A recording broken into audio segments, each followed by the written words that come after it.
آپ کے گھر والے، خاندان اور جو سب یہاں موجود ہیں، ساری شکلیں الوی ڈینٹل ہاسپٹل کی بھی، اور ہمارے دوست سلیم صاحب. عفیفہ تم تو اچھی کمپیئرنگ کر لیتی ہو بھائی.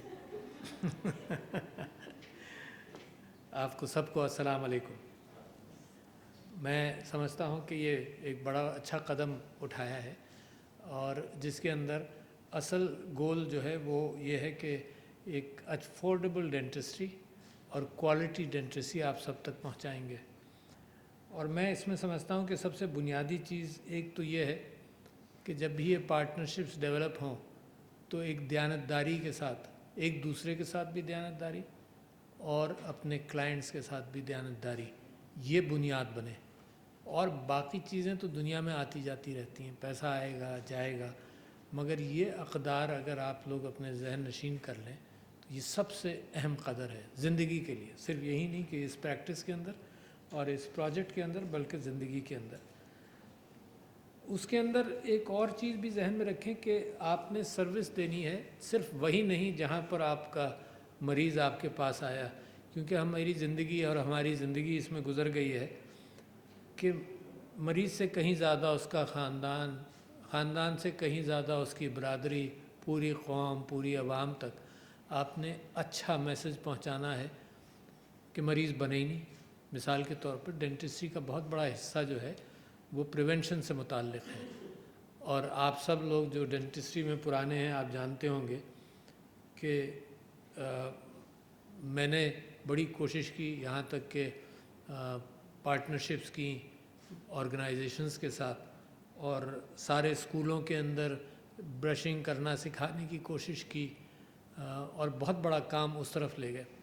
کیونکہ یہی ہماری ذمہ داری ہے. اگر لوگ دانت صحیح طرح سے صاف کریں، احتیاط کریں، تو بہت ساری دانتوں کی بیماریاں نہیں ہوتی. تو سب سے بڑا احسان اپنی کمیونٹی پر، اپنے ملک کا یہ کہ لوگوں کو ویسے ہی بیماریوں سے دور رکھا.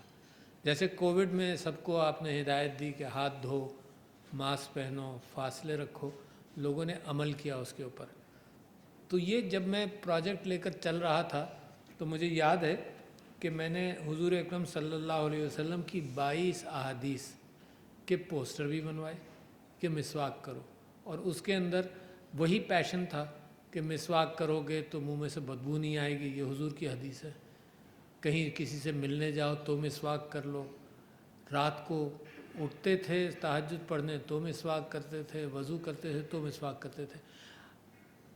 یہ کیفیت کیوں تھی؟ کیونکہ ان کو خود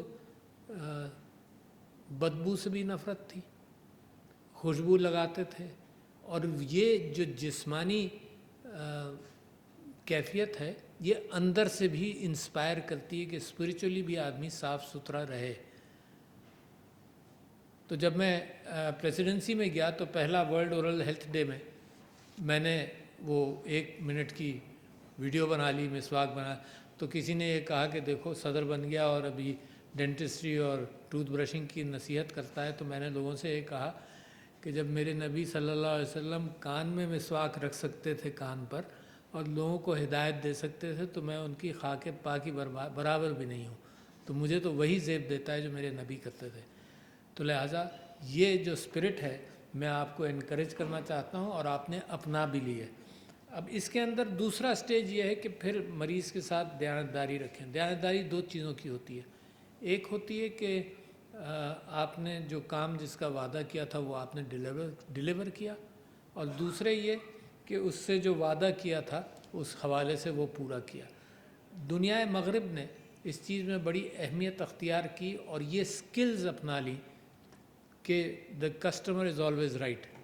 لہٰذا آپ کو یاد ہوگا جو پاکستانی باہر سیٹل ہوئے ہیں یا جو جاتے آتے رہے ہیں، اس کے اندر آپ کوئی شکایت لے جائیں کسی کے پاس، کوئی چیز واپس کرنا چاہیں تو وہ سوال نہیں کرتا، وہ آپ کا سیٹسفیکشن دیکھتا ہے، اور اس سیٹسفیکشن کی بنیاد پر، اور اس کو کچھ نقصان بھی ہوتا ہوگا مگر 1-2%، 5% نقصان ہوتا ہے، مگر وہ گڈ ول اتنی کریٹ کرتا ہے کہ اس میں پھر برکت آتی ہے کہ آپ نے اس کے ساتھ وہ انصاف کر لیا کہ جو چیز ہی از آلویز رائٹ، کوئی چیز نہیں پسند آئی تو پیسے واپس کی اور چیز واپس کر دی. پھر مجھے خوشی بھی سن کر اس بات کا کہ جناب یہ جو پروجیکٹ ہے آپ کا یہ انٹرنیشنلی اس میں تقریباً آپ کا خواہش ہے اور انشاءاللہ اللہ پوری کرے گا کہ $25 ملین کا بھی انویسٹمنٹ آ جائے گا انشاءاللہ. تو آپ اس کو ایک آئیکونک کیفیت بنیں گے اپنے نیٹ ورک کے ساتھ کہ دوسرے نیٹ ورکس بھی دوسرے ڈینٹسٹ بھی اس کو سیکھیں گے. اور میں مثال دیتا ہوں یہاں پر کہ جو اچھا اسپتال بن جاتا ہے جیسے آغا خان اچھا اسپتال بنا تو ایک تو انہوں نے لوگوں کو ٹرین کیا مگر لوگوں نے اور بہت سارے اسپتال بہت سارے ادارے اس تک رائز کرنے کی کوشش کرتے ہیں کہ وہی سروس جو وہاں پہ دی جاتی ہے ٹاپ آف دا لائن وہ پوری کریں. جہاں میں دیانتداری کی بات کر رہا تھا تو مجھے پھر خوشی ہوتی ہے کہ میں نے بھی یہ پریکٹس کرنے کی کوشش کی. اور ایک سابق پرائم منسٹر ہیں انہوں نے ٹیلی ویژن پر کہا کہ میں ان کے پاس گیا تھا اور انہوں نے میں کوئی کام کرانا چاہتا تھا. ایکچولی وہ امپلانٹ لگوانا چاہتے تھے. میں نے کہا آپ کو ضرورت نہیں ہے. کہنے لگے کہ PIA پے کرے گا. میں نے کہا جو مرضی آئے پے کرے, جب آپ کو ضرورت نہیں ہے تو میں کروں گا نہیں. تو انہوں نے بڑا انسسٹ کیا اور PIA کے جو ڈاکٹر تھے انہوں نے بھی انسسٹ کیا. میں نے ریفیوز کر دیا ان کو. تو پھر انہوں نے ٹیلی ویژن پر تعریف کی. دیکھو تو کہیں نہ کہیں سے وہ بات لوگوں کو اندازہ ہو جاتا ہے. اور میں اس سے پہلے ایک صاحب پر ایک واقعے پر بڑا فخر کرتا تھا کہ دیکھو کتنی اچھی بات ہے کہ ایک صاحب کا انتقال ہو گیا. اچھا جب ہم مینولی ریکارڈ رکھا کرتے تھے کارڈ رکھتے تھے الفابیٹیکل آرڈر میں تو کوئی 1-2-3 مہینے بعد سارے دیکھتے بھی تھے کہ بھئی کون سا علاج ختم ہو گیا تو اس کو پرانے ریکارڈز میں ڈال دیا جائے. تو اس کے اندر ایک صاحب کے یہ لکھا تھا کہ $25,000 انہوں نے بھیج دیا. اس کے بعد وہ آئے نہیں اور ان کے ساتھ جو چیز طے ہوئی تھی وہ نہیں طے ہوئی. اچھا اس بات کو میں نے رکھا کہ آ جائیں گے. 1 سال بعد مجھے یقین ہو گیا کہ کچھ گڑبڑ ہے. تو میں نے ان کے ہاں فون کیا اور فون کر کے جب پتہ چلا کہ ان کا انتقال ہو گیا تو میں نے ان کی فیملی کو بتایا کہ یہ ان کی رقم رکھی ہے لے جائیں. اچھا انہی کے والد صاحب جو تھے وہ میرے والد صاحب کے دوست بھی تھے. تو جب انہوں نے اپنے خاندان میں ذکر کیا تو انہوں نے بڑی اچھی بات کی. انہوں نے میری تعریف کوئی نہیں کی. انہوں نے یہ کہا کہ یہ شریف خاندان کا بچہ ہے, اس کو یہی کرنا چاہیے تھا. تو that was a matter of pride for me کہ بھائی دیکھو لوگ یہ بھی سوچتے ہیں کہ دیکھو یہ اچھے خاندان کا بچہ ہے, اس کی تربیت یہی تھی, یہ تو اس نے بنیادی کام کیا سچائی کا, کوئی کسی کے اوپر احسان تھوڑی کیا, کوئی بڑی اچھائی تو نہیں کی. تو اب آپ کا بھی اسی خاندان سے تعلق ہے. اور اس کے جو دادا تھے وہ جناب جواہر لال نہرو کے ڈینٹسٹ تھے اور مولانا محمد علی جوہر کے ڈینٹسٹ تھے. اور آج بھی ان کے پرانے کارڈ ہی پاسڈ ہوئے 1983. تو اس زمانے میں لوگ اپنے کارڈ کے پیچھے بھی لکھ لیتے تھے کہ کس کس کا کون کون ان کے مریض رہے ہیں. تو وہ کارڈ بھی آج موجود ہے. اور پچھلے دنوں ان کا ایک پاسپورٹ نکل کر آیا. تو ڈینٹسٹری کہاں سے کہاں آئی.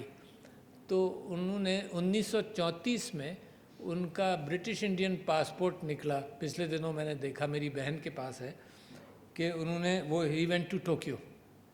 اینڈ اس زمانے میں کوئی فارمل ٹریننگ انڈیا میں ڈینٹسٹری میں نہیں ہوتی تھی.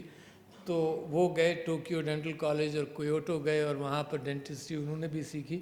تو یہ 3rd جنریشن تو یہ یہاں موجود ہے اور ماشاءاللہ یہ اسی طرح سے ترقی کریں گے. اور جو ڈسرپٹیو انداز کا ذکر اب آپ نے کیا, تو یہ جب چھوٹا سا بچہ تھا نا